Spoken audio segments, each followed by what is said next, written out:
এটা ক্যাম্প, আসলে তো ওটা ক্যাম্প না, ওটা হলো গল্পরা জেলখানা।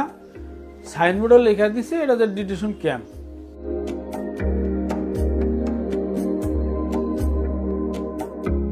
যেমন খালি ওই যে কাঁচা সবজিগুলা, তাও যেগুলো অচল সবজি, হিন্নার সবজি আইনা চুরাইয়া পচা ধসা ভালো মন্দ নাই, মানে অমনি আগের মধ্যে দিয়ে সেদ্ধ করে খালি কোনো রকম রঙ্গুরা আর একটা শুকনা মরিচ খালি ওর মধ্যে ভেঙে দিয়ে জাল করে দিল, গরম করে দিল, খাইলে খাও না খেলে নাই। পোলানের লেখাপড়া বাদ দেয়, কামলা দেয় বা বিদেশ যায় আমার কিছু টেহা দেয়।